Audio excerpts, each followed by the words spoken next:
اور نادر ہے نا اچھا استاد مفتی محترم بشیر آ صاحب تشریف لائے ہیں۔ السلام علیکم ورحمۃ اللہ وبرکاتہ۔ مفتی صاحب السلام علیکم ورحمۃ اللہ وبرکاتہ۔ وعلیکم ورحمۃ اللہ استاد محترم۔ وعلیکم السلام ورحمۃ اللہ وبرکاتہ۔ مفتی صاحب ابھی حرمین شریفین میں ہیں یا مفتی واپس صاحب آپ تشریف لے کو آئے بڑا ہیں؟ مبارک ہو۔ جی خیر مبارک، میں مدینہ شریف میں ہی ہوں ابھی۔ جی ماشاءاللہ مفتی صاحب بہت بہت مبارک ہو جناب، دعاؤں میں ماشاءاللہ یاد رکھیے خیر گا۔ مبارک ہمارا سلام عرض کیجیے گا، اللہ پاک جی آپ کی بالکل، سارے خیریت سے واپس جی کیجیے۔ بالکل جی جی، ہمارا ضرور بھی سلام عرض انشاءاللہ کیجیے۔ عزوجل۔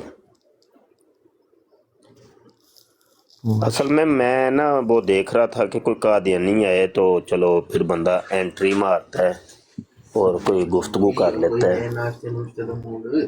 وہ آپ تو بہرحال یہ ہے کہ کوئی قادیانی آئے نہ آئے، لیکن قوم جو بیٹھی ہوتی ہے ان کو ہم حقائق ضرور بیان کریں گے۔ اچھا مفتی اور مرشد صاحب سوری میں آپ کی بات کاٹ رہا ہوں، قطع کلامی بڑی معذرت۔ ایک نا ہمارے دوست ہیں، ہمارے پاس روز ہی آتے ہیں تقریباً، تو ماشاءاللہ وہ بہت اچھے دوست ہیں، لیکن وہ نا مرزا غلام قادیانی صاحب کو پڑھ رہے ہیں اور وہ کہہ رہے ہیں کہ میرا ان کا کافی رجحان اب نا مرزا غلام قادیانی کی طرف ہو چکا ہے، وہ شاید قادیانیت قبول کر لیں۔ تو اگر آپ اجازت دیں تو وہ نیچے 80% بیٹھے ہوئے ہیں، میں ان کو 80% ریکویسٹ کر لوں۔ ہاں وہ جی 80% کہتے ہیں۔ 80% وہ اگر آپ اجازت دیں تو میں ان کو ریکویسٹ کروں، اگر ان کا کوئی آپ سے کویسچن ہو تو وہ کریں۔ جی جی بالکل جی، ہم تو منتظر ہیں جی۔ سلمان بھائی آ جائیے اوپر، آ جائیے۔ یہ ہیں مسلم ہیں، ویسے ہمارے مسلم بھائی ہیں، لیکن یہ کہہ رہے ہیں کہ اب ان کا زیادہ جو رجحان ہے، جھکاؤ ہے، وہ ادھر ہی ہے، تو وہ کچھ آیات کا حوالہ دے کے بات کرتے ہیں۔ تو ابھی اگر وہ اوپر آتے ہیں، میں نے ان کو ریکویسٹ ویسے بھیج دی ہے۔ اچھا جب تک وہ نہیں آتے تو پھر ہم اپنی بات کر جی لیتے جی ہیں۔ جی جی بالکل مجھ ہاں، بات یہ ہے کہ مرزا غلام قادیانی کے اندر تو جیسے وہ راجپوت بیان کر رہے تھے ابھی کہ اس کی زندگی جو ہے نا وہ گناہوں سے لتھڑی پڑی ہے، سر کے بالوں سے لے کے پاؤں تک، پاؤں کے ناخنوں تک وہ گناہوں سے الجھا پڑا ہے۔ وہ اپنی پیدائش سے لے کے وفات تک گناہوں سے الجھا پڑا ہے، اور جتنی بھی خرافات ہیں، انسانی خرافات، وہ اس کی ذات کے اندر پائی جاتی ہیں۔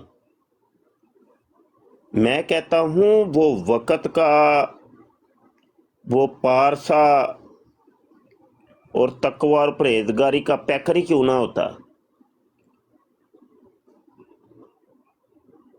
خوبصورتی میں وہ حضرت یوسف علیہ السلام سے بھی بڑھ کے کیوں نہ ہوتا،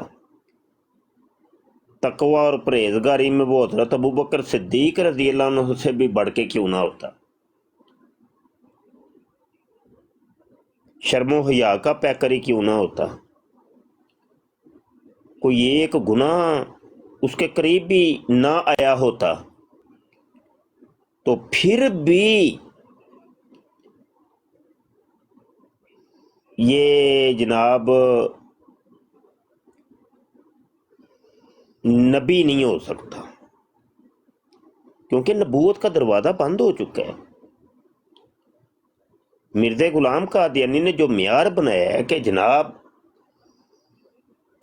اللہ رسول کی اطاعت کرنے کے بعد جو ہے نا وہ نبوت ملتی ہے، نبوت ایک کسبی چیز ہے، تو سب سے زیادہ حقدار تو پھر حضرت ابوبکر صدیق تھے، عمر فاروق تھے، عثمان غنی تھے، مولا علی تھے، جنہوں نے سب سے زیادہ اللہ رسول کی اطاعت کی ہے اور حق ادا کیے، اور مرزا غلام قادیانی سے کروڑوں درجہ زیادہ کروڑوں لوگ گزر چکے، تو وہ کیا وہ سارے کے سارے پھر نبی ہوتے ہیں؟ نبوت اگر ایسے ہی کسبی کوئی چیز تھی تو اگلی بات یہ ہے، وہ جب آ جائیں نا، وہ جو جن سے بات کروانا چاہ رہے ہیں تو پھر مجھے بتا دیجیے گا۔ بندہ جب گفتگو کر رہا ہوتا ہے تو وہ پھر وہ نہیں اندازہ رہتا کہ کون آیا کون گیا۔ مرزا غلام قادیانی کے اندر لاکھوں کی تعداد میں خرافات ہیں جی، اس کی کس چیز کے اوپر بات کرو گے؟ قادیانی کبھی بھی مرزا قادیانی کی ذات اور صفات کے اوپر بات کرتا ہی نہیں ہے۔ جب بات کرے گا کہ وہ جی عیسیٰ کو زندہ ثابت کر کے دکھا دو، او بھائی عیسیٰ زندہ ہوں یا مردہ ہوں، اور مرزے سے کیا تعلق ہے بھائی؟ مرزے کو کیسے سچا ثابت کرو گے؟ عیسیٰ کو زندہ ثابت کر کے دکھا دو، یہ کون سا طریقہ ہے؟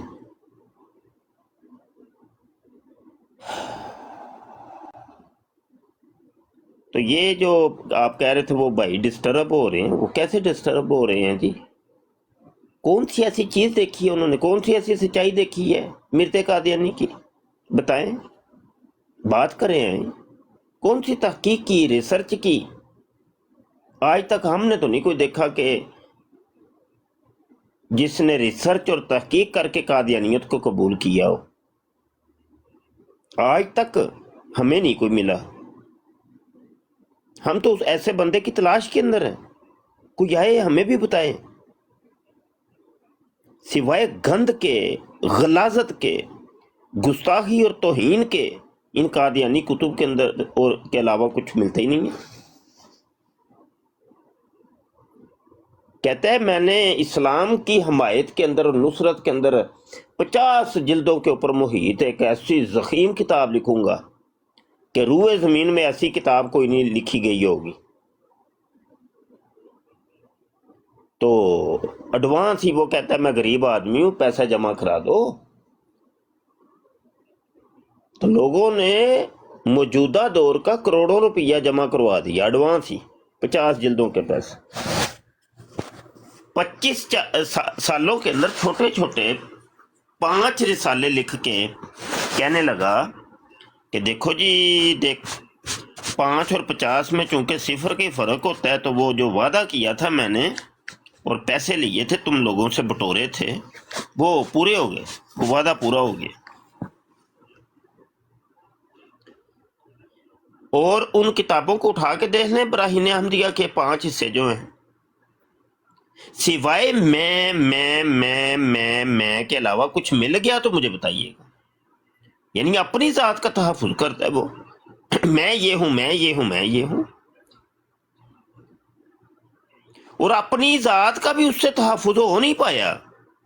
ہوتا ہے کوئی بندہ، کوئی اس کے اندر کوئی دلیل دیتا ہے، کوئی کچھ ہوتا ہے، کچھ بھی نہیں۔ پہلے 3 حصوں کے اندر تو وہ جو ڈونیٹر تھے، جنہوں نے اس کو ڈونیٹ کیا تھا، پیسے دیے تھے، بس ان کو گالیاں شالیاں ہی لکھی ہوئی ہیں، کیونکہ ان لوگوں نے پکڑ لیا تھا گریبان۔ اس نے جب پہلا حصہ لکھا تھا تو انہوں نے گریبان پکڑ لیا کہ تو نے پیسہ تو ہم سے بٹورا ہے اسلام کی حمایت کے اوپر، یہ تو نے کیا ڈرامہ کیا؟ مرزا قادیانی نے دوسرے حصے میں ان لوگوں کو تھوڑا سا لتاڑا کہ دیکھو جی مجھے فلاں چودھری اور فلاں نواب نے یہ کہا ہے تو یہ کہا ہے۔ اب جب انہوں نے اپنی تذلیل ہوتی دیکھی تو انہوں نے پھر مزید مرزا قادیانی کی درگت بنا ڈالی۔ اب تیسرے حصے میں بھی اس کا ذکر ملتا ہے۔ تو چوتھے اور 5ویں کے اندر جا کے تھوڑی سی اس نے گفتگو کی ہے، وہ بھی اس کے اوپر جب چوتھا حصہ آیا تھا تو اس کے اوپر پکڑ لیا تھا غلام دستگیر قصوری رحمۃ اللہ تعالی علیہ نے، جو کہ اللہ فاضل بریلوی کے خلیفہ اور مرید تھے۔ انہوں نے پکڑ لیا، انہوں نے کہا یہ کفر کا فتویٰ لگا دیا، انہوں نے کہا یہ تو نے کفر کی ہے اس کے اندر۔ تو یہ وہی کتاب تھی کہ، اور یہ وہی فتویٰ تھا کہ دنیا کے اندر سب سے پہلا فتویٰ غلام دستگیر قصوری نے دیا براہین احمدیہ حصہ چہارم کے اوپر، اور بعض دیوبندی علماء جیسے رشید گنگوئی صاحب اور محمد حسین بٹالوی صاحب، یہ اس ٹائم بچا رہے تھے اور غلام دستگیر قصوری صاحب کو ڈانٹ رہے تھے کہ آپ نے کیوں اس کے اوپر کفر کا فتویٰ لگایا ہے، اور حتیٰ کہ محمد حسین بٹالوی صاحب نے تو اشاعت السنہ کے اندر ریویو براہین نے احمدیہ پر ریویو لکھ دیا 360 صفحات کا، اور بہت تعریفیں کی کہ یہ تو اسلام کا بڑا سپاہی ہے اور اس نے تو اسلام کی حمایت کی ہے۔ وہ عبارتیں آج قادیانی پیش کرتے ہیں کہ کل تک تو تم بڑی تعریفیں کیا کرتے تھے مرزا قادیانی کی، اور وہ تعریفیں کون سی ہیں اور کس نے کی ہیں، وہ یہ میں نے آپ کو بتا دی ہے۔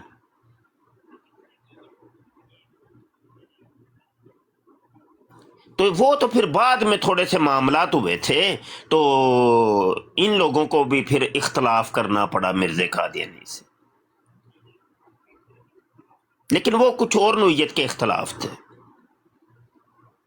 حقیقت حال تو یہ ہے کہ پہلے انہوں نے تصدیقیں کی ہیں کہ واقعی یہ ٹھیک ہے بندہ،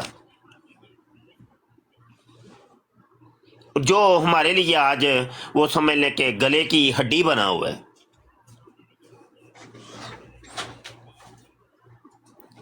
تو بہرحال تو یہ تو وہ پنجابی میں کہتے ہیں نا سوراں دے منہ جمدیاں ترکھے ہوندے، تو ابتدا کے اندر ہی مرزا قادیانی کی یہ خباثتیں سامنے آ گئی تھیں، جو کہ غلام دستگیر قصوری نے فتویٰ لگا کے بتا دی کہ یہ خبیث ہے بھائی، یہ کفر ہے۔ اور پھر اس کفر کے اندر پھر بڑھتا ہے، وہ اتنا بڑھ گیا کہ اپنے آپ کو وہ کہتا ہے رأیتنی فی المنام ان اللہ وتیقنت اننی ہوا، وہ اپنے آپ کو خدا تک کہہ دیتا ہے میں خدا ہوں۔ آپ پڑھیں جا کے، پھر یہ 2-3 صفحے آپ پڑھ لیں، عربی کے اندر ہیں، کسی سے بھی عالم دین سے ترجمہ کروا لیں۔ وہ کہتا ہے جب میں خدا بن گیا تو پھر میں نے کہا کہ اب اس کائنات کو از سر نو میں تخلیق کروں گا۔ کہنے لگا پھر کائنات کو میں نے تخلیق کیا، میں نے بنایا ہے اس کائنات کو۔ کہنے لگا پھر میں نے آسمانوں کو تخلیق کیا، جنت دوزخ کو میں نے تخلیق کیا ہے، میں نے سورج چاند کو میں نے تخلیق کیا۔ جب میں نے آسمانوں کو مزین کر چکا تو میں نے کہا چلو اب دنیا کو مزین کرتے ہیں۔ کہنے لگا آدم کو میں نے تخلیق کیا۔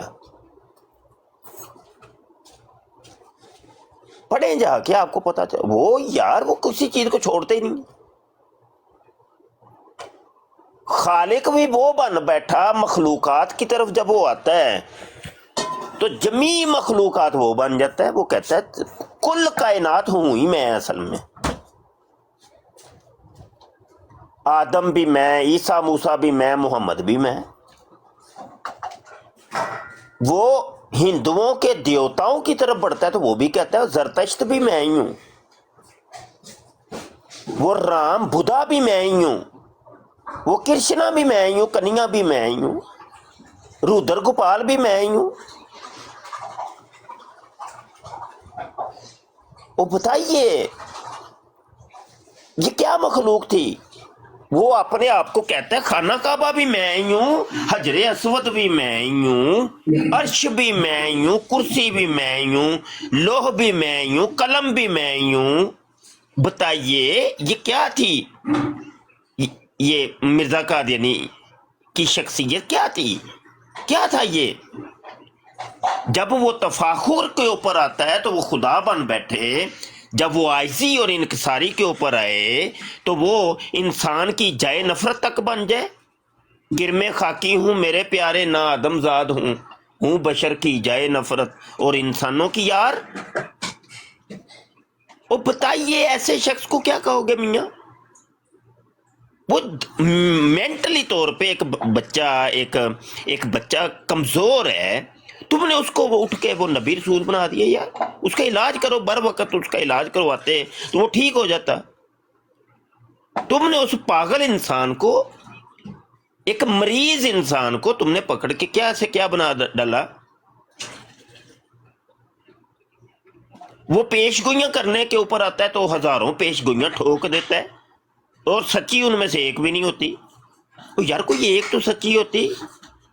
پھر وہ معیار بنا دیتا ہے, وہ کہتا ہے اگر تم نے میرا صدق اور کذب جانچنا ہے تو اس کا معیار میری پیش گوئی ہیں. اگر میری ایک پیش گوئی بھی جھوٹی ثابت ہو جائے تو میں جھوٹا. بتائیے یار کسی ایک چیز پہ بات تو کرو میاں. کہ نعرے لگانے سے کوئی انسان سچا ہوتا ہے؟ مرزا کی جے ہو, مرزا قادیانی کی جے ہو, چلو یہ کیا ہے, سچا ہو جائے گیا. آج کل وہ مرزا جونیئر جیلمی کے مرزیوں نے بھی یہ کام پکڑا ہوا ہے. کوئی مطلب ہوا ادھر کی چلے ادھر کی چلے, بابوں کا خدا کوئی اور کتابوں کا کوئی اور, چلو ویکھی جائے گی. لو جی the damage has been done, دکانیں بند. 2-4 شیر یہ لوگ ان کے پیشواؤں نے ان کو رٹائے ہوتے ہیں, 2-4 باتیں بس, زیادہ نہیں. وہ طوطوں کی طرح یہ لوگ رٹ کے بس دے مار 4.5 دیکھی جائے گی. آپ 1000 اختلاف پیش کر دو کوئی جواب نہیں ہے, بس وہ شیر رٹے ہوئے. یہ سچائی کا معیار وہ شیر ہیں. کریں بھائی بات.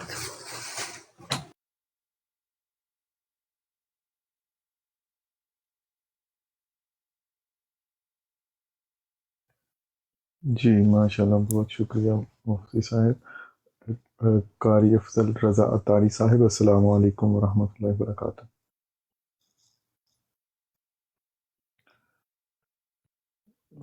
ضیاء رسول امین بھائی بھی تشریف لائے ہیں.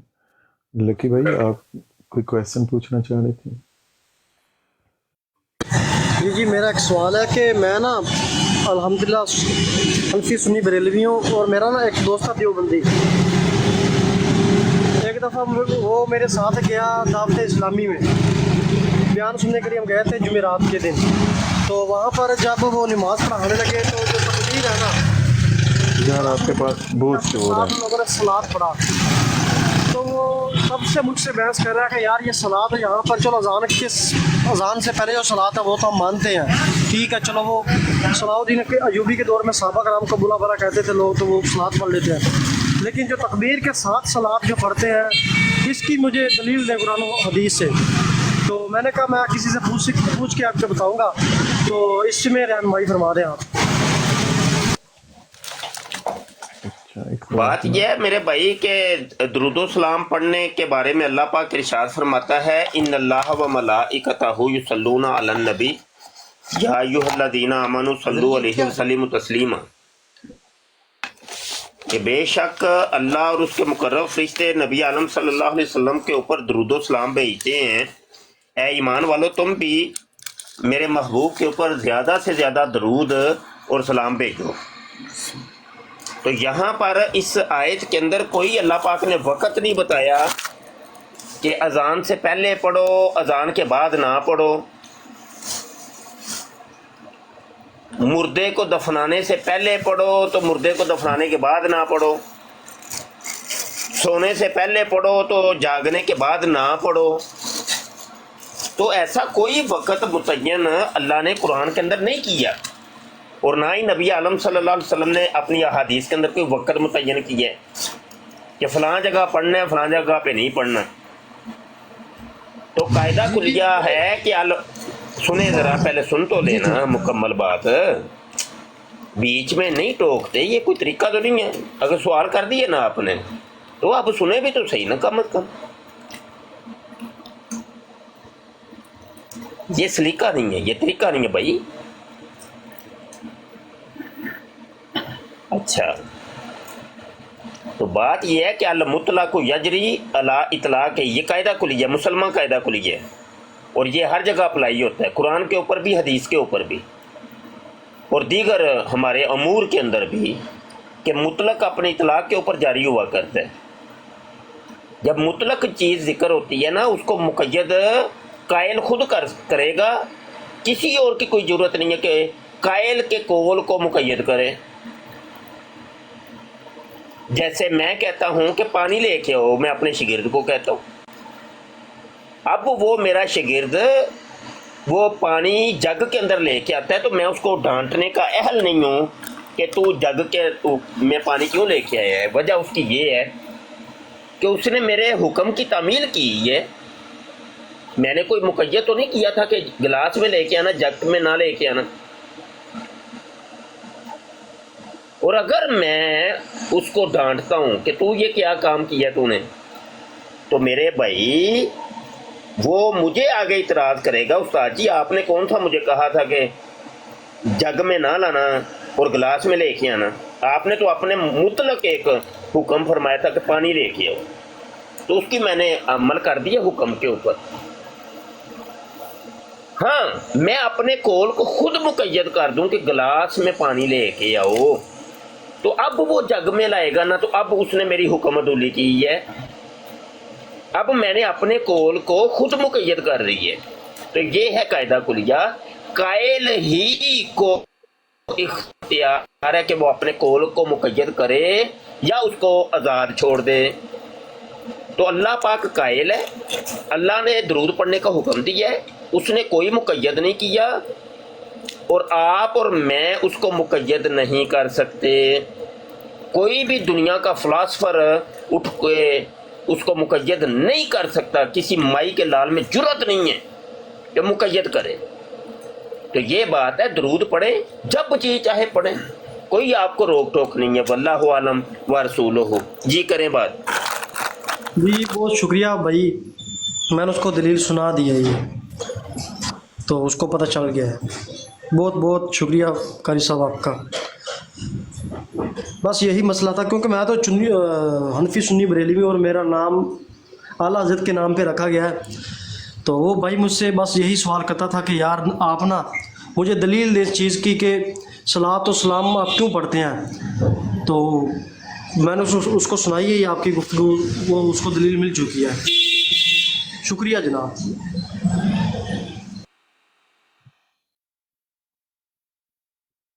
جی شکر جی، جزاک اللہ جی، الحمدللہ.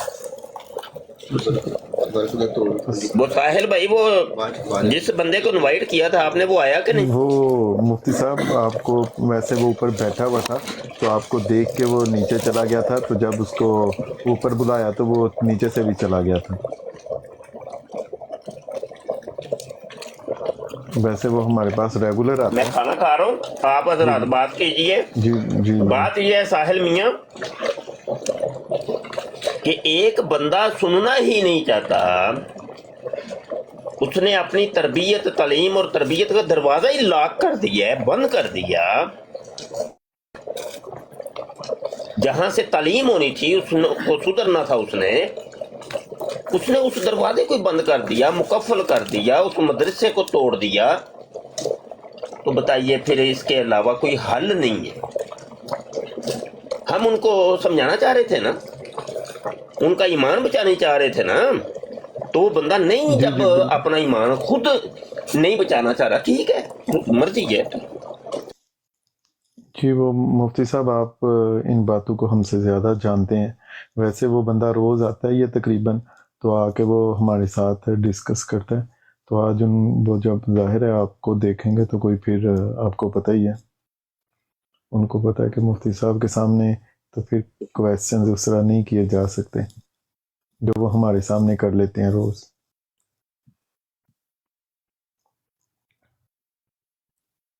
ٹھیک ہے مفتی صاحب، آپ کھانا تناول فرمائیں تو ہم گفتگو کرتے ہیں جب تک آپ یہ کھانا کھا لیجیے آرام سے. جی علی بھائی السلام علیکم، ادھر ہی ہیں علی بھائی؟ جی وعلیکم السلام ساحل بھائی. ضیاء بھائی آئے تھے، تشریف لے گئے؟ ہاں جی وہ بھی چلے گئے، پتہ نہیں. یہ بالکل ساحل بھائی آپ کی بات ٹھیک ہے. میں نے نوٹ کیا کہ جیسے ہی مفتی صاحب کی آئی ڈی نیچے نوٹیفیکیشن آیا نا، تو وہ پینل پہ بیٹھے تھے، وہ صاحب کو گفتگو کرنے لگے تھے. جیسے مفتی صاحب کی آئی ڈی آئی تو انہوں نے پینل چھوڑ دیا. آپ سے پہلے میں نے ان کو ریکویسٹ کی ہے، انہوں نے وہ بھی ایکسیپٹ نہیں کیے، اور اب میرا خیال ہے کہ وہ براڈ بھی چھوڑ چکے ہیں. بالکل. اب یہ اللہ کی اللہ جانے، شاید وہ مفتی صاحب سے سوال نہیں کرنا چاہ رہے تھے کہ لاجواب ہو جاتے. یا شاید اس ڈر سے چلے گئے ہیں کہ کہیں پہچانے نہ جائیں، تو باقی اللہ بہتر جانتا ہے۔ علی بھائی بہت شرارتی ہیں آپ سمجھتے ہیں ان باتوں کو، اور مفتی صاحب کا بھی آپ کو پتہ ہی ہے کہ مفتی صاحب بھی کتنی جلدی بندہ پہچانتے ہیں۔ دیکھیں کوئی بندہ مرزئی ہو، ملحد بن کے جائے، ملحد ہو مرزئی بن کے جائے، تو مفتی صاحب کے ہاتھ سے کدھر بچتا ہے، پہچانا جاتا ہے۔ بالکل بالکل ایسے ہی۔ ابھی حال ہی میں ہم نے وہ دیکھا نا کہ ایک بڑے مہان مربی صاحب ملحد بن کے، اصل میں تو انہوں نے اپنی خباثت ظاہر کی نا، لیکن پھر پہچانے گے۔ جی بالکل، ہاں وہ ہے، وہ کوئی پرانی بات ہے، لیکن ہمیں تو ابھی اس کا تھوڑی دیری ہوئی ہے نا اس کا پتہ چلے۔ ہاں جی بالکل خیر، ویسے سوال بھی میرا بھی نا، یہ ویسے ایک سوال ہوتا ہے، مفتی صاحب نے بڑے زبردست انداز سے وضاحت کی ہے اس بارے میں کہ اس دن جب لاسٹ ٹائم میری ان سے بات ہوئی تھی تو میں نے ان سے یہی پوچھا تھا کہ آخر ایسی کون سی چیز ہے جس کو دیکھ کے آپ کو لگتا ہے کہ آپ متاثر ہو رہے ہیں؟ یار ان کے تو بندوں میں تو ہے ہی کچھ نہیں نا کہ ان کو دیکھ کے کوئی متاثر ہو۔ وہ کہتے ہیں جی مرزا صاحب کو دیکھے، یار مطلب کیا ایسی کون سی چیز ہے؟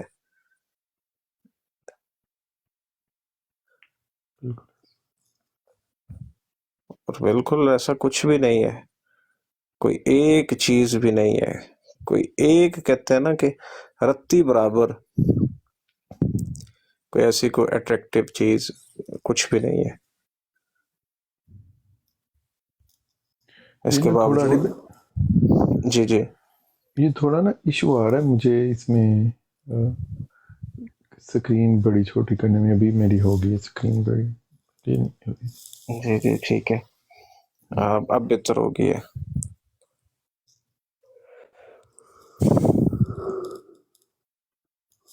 تو یہ میں نے بڑا غور و فکر کیا ساحل بھائی اس پہ، تو پھر آخر میں مجھے ایک بات کی سمجھ آئی، اور وہ یہ سمجھ آئی کہ وہ جو اٹریکشن ہے نا، وہ دنیاوی غرض و غایت تو ہو سکتی ہے، کوئی دنیاوی کوئی لالچ، کوئی مفاد ہو سکتا ہے، کوئی عشق محبت ہو سکتا ہے مجازی، جس کی وجہ سے کسی کو اٹریکشن ہو۔ اس کے علاوہ کوئی بات سمجھ میں نہیں آتی۔ علی بھائی یہ جو ہے نا، یہی دو معاملے ہو سکتے ہیں، کیونکہ جو انسان اگر وہ کہتے ہیں نا کہ میں بلکہ یہ کہتا ہوتا ہوں اکثر کہ اگر کوئی قادیانی، مرزا قادیانی کی کتابیں پڑھ لی تو وہ قادیانی نہیں رہے گا، مسلمان ہو جائے گا۔ تو پھر بھی ایک مسلمان جو ہے وہ اس کی کتابیں پڑھ کے جی استاد محترم۔ اچھا بات یہ ہے کہ اللہ پاک واضح طور پہ ارشاد فرماتا ہے وَمَن يَتَوَكَّلْ عَلَى اللَّهِ فَهُوَ حَسْبُهُ، جو اللہ پر توکل اختیار کرتا ہے پھر اللہ اس کے لیے کافی ہوتا ہے۔ بھائی یا تو نے پھر اس آیت کو سمجھا ہی نہیں، اللہ کے کلام کو سمجھا ہی نہیں ہے، اور اگر نے سمجھ لیا ہے تو پھر تو اس کے اوپر پھر ایمان ہی نہیں رکھتا۔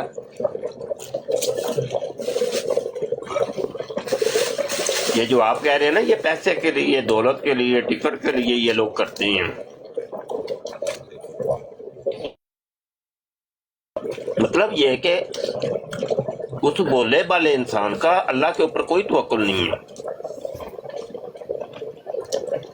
اس نے تو توکل کر لیا قادیانیت کے اوپر، یہ قادیانی نے مجھے باہر کے ملک میں پہنچانا ہے، یہ قادیانی نے مجھے پیسہ دینا ہے، یہ قادیانی نے مجھے بچی دینی ہے، یہ قادیانی نے مجھے عزت دینی ہے، اس قادیانی نے مجھے، اس قادیانیت نے مجھے ایک اچھا انسان دنیا میں بنانا ہے۔ تو پتہ کیا چلا کہ یہی چیز الہادیت کی پہلی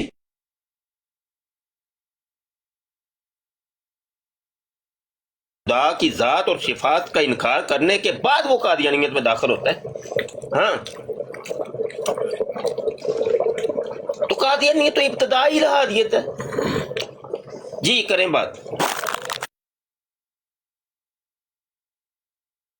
جی بالکل مفتی صاحب، ایسے ہی آپ بالکل بجا فرما رہے ہیں. اور یہ بھی ایک ہوا سا ایک کریٹ کیا گیا ہے کہ کوئی ایسا کوئی دنیاوی معلومات آئے وغیرہ وغیرہ، ایسا بھی کچھ بھی نہیں ہے.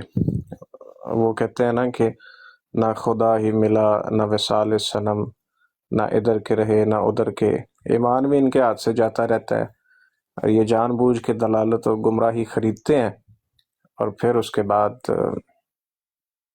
نہ ایمان ملتا ہے، نہ ان کو پھر کہیں امان ملتی ہے. کہ وہ کہتے ہیں نا کہ جو تیرے در سے یار پھرتے ہیں، در بدر یوں ہی خار پھرتے ہیں. کیا خیال ہے سہیل بھائی؟ بالکل بالکل. اور آج لے ان کی پناہ، آج آج مدد مدد مانگ، کل نہ مانیں گے قیامت میں اگر مان گئے. علی بھائی کہ روز قیامت تو نبی کریم صلی اللہ علیہ وآلہ وسلم کو ہر کوئی مانے گا. ہر کسی کو چاروں ناچار نہ چاہتے ہوئے بھی میرے آقا کی بارگاہ میں جانا پڑے گا. جب وہ مقام مسئلہ محمود جب دکھایا جائے گا نا سہیل بھائی، دیکھیں سہیل بھائی، کسی بھی ہدایت کے لیے نا بس ایک جملہ کافی ہوتا ہے.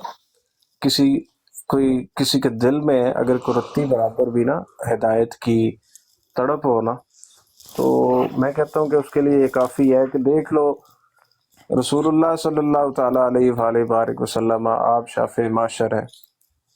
اس دن بھی وہ آپ حدیث شفاعت پڑھے نا، میں کہتا ہوں کہ چھوڑ دے سارا کچھ.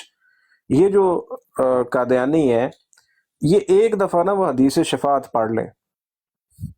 جب لوگ تمام انبیاء علیہ السلام کے پاس جائیں گے، آدم علیہ نبینا علیہ السلام کے پاس جائیں گے، نوح علیہ السلام، ابراہیم علیہ السلام، موسیٰ علیہ السلام، عیسیٰ علیہ نبینا علیہ السلام کی بارگاہ میں جائیں گے نا، تو جس کے پاس جائیں گے وہ فرمائیں گے اذهبوا الی غیری، اذهبوا الی غیری، اذهبوا الی غیری. اور کسی اور کی طرف جاؤ کہ آج جو رب ذوالجلال کا جو جلال ہے، اچھا ہم میں اتنی سکت اور اتنی طاقت نہیں ہے. یہ وہ ہستیاں ارشاد فرما رہی ہیں جو معصوم عن الخطا ہیں، جو اللہ کی خاص امان اور پناہ میں ہیں، جن سے ایسے کو معاملات سرزد نہیں ہوتے، کہ جن کے امتی ان کے امتیوں کو جنت کی بشارتیں ہیں، جن کے امتی جنتی ہیں. اور اتنا مقام، اتنا مرتبہ، جب وہ بھی اس دن فرماتے ہیں کہ اذهبوا الی غیری، اذهبوا الی غیری. تو ساحل بھائی آپ اندازہ کریں کہ اس دن جو رسول اللہ صلی اللہ تعالیٰ علیہ وآلہ بارک وسلم آپ کا جو مقام محمود ہے وہ کس طرح. اس پروگرام میں شریک مہمان اور کال کرنے والوں کی آراء، موقف اور خیالات ان کے اپنے ذاتی ہیں، اور ضروری نہیں کہ وہ ہمارے چینل اور ٹیم کے خیالات، آراء اور موقف کی عکاسی کریں. ہم کسی دوسرے فرد کی آراء اور موقف کے ذمہ دار نہیں.